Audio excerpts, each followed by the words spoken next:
Good evening and welcome to the Dollar Dogs and Beer podcast. I'm your host, Andrew, and I'll be running solo tonight. We've been having some busy personal lives, and we were also having technical difficulties last night trying to get Jason on. We were having issues with StreamYard. I'm not sure what was going on with that, but we're working on getting that resolved. Didn't want to wait another week because I've got some stuff that's not really going to be pertinent if I wait too much longer because this episode is chock full of all sorts of weird statistical anomalies that make baseball the great sport that it is. So I'm just going to be on tonight to do a quick rundown of some of the news and fun things over the last week. Feel free to comment in if there's anything you feel like deserve a mention or anything else. What I'm drinking tonight, guys, just a wild cherry Pepsi and some Bacardi because yum. First, though, top story tonight. Rest in peace to Bobby Cox.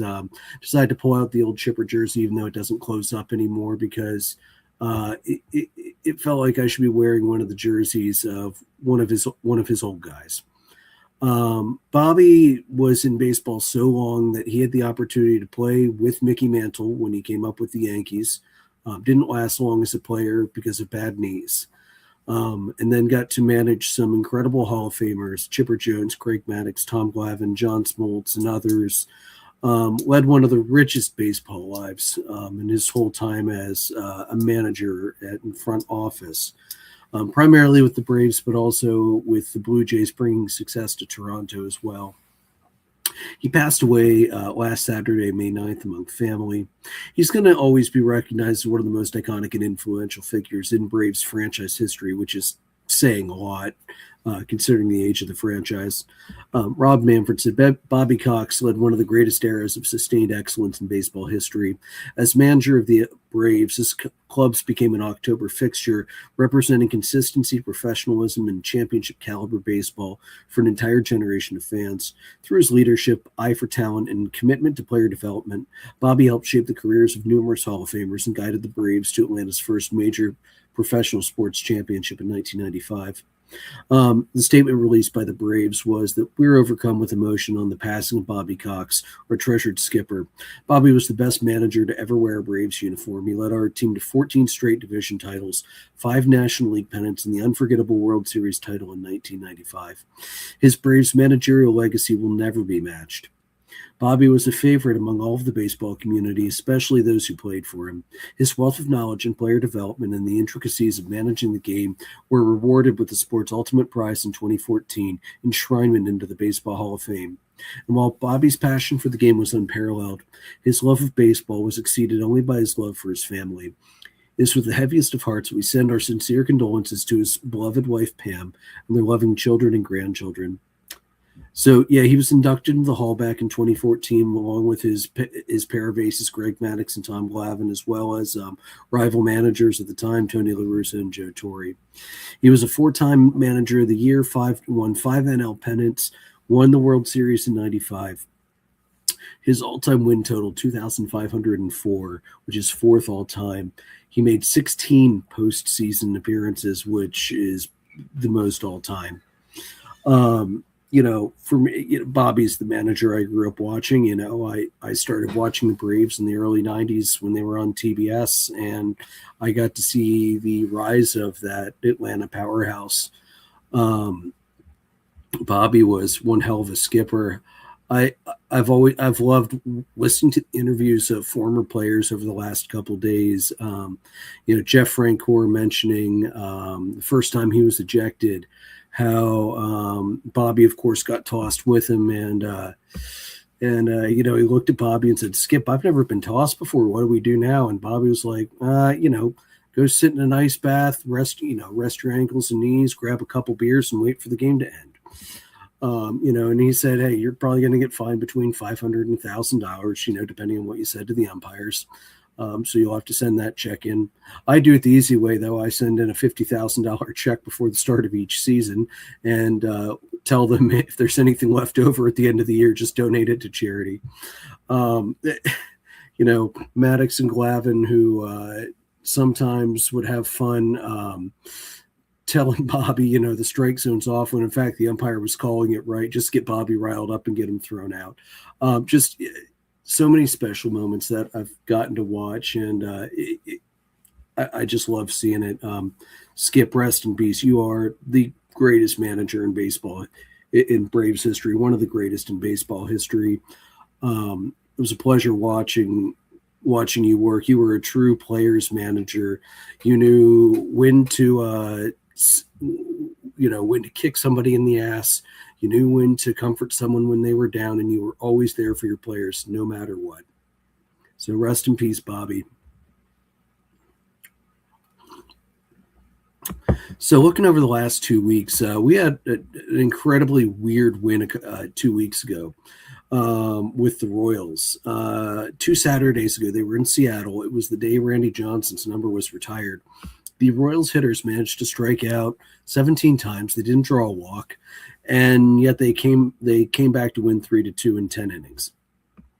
Shockingly, since 1900, there were 7 other times where a team won despite striking out 17 times with no walks drawn.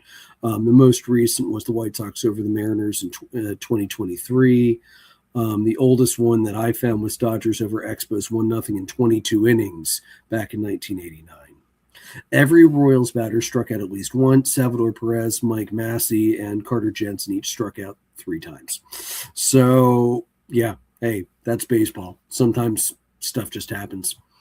We had a long hitting streak snapped 2 weeks ago. Ildemargo Vargas, his streak snapped at 27 games in Wrigley Field against the Cubs when he went 0-4. Even still, it was the longest hitting streak by a Venezuelan-born player, eclipsing Wilson Ramos' mark of 26 that he set in 2019. The 24-game winning hit streak, not winning streak, was the second longest streak to open a season since 1940 when Ron LaFleur of the Tigers opened the 76 season with a 30-game streak.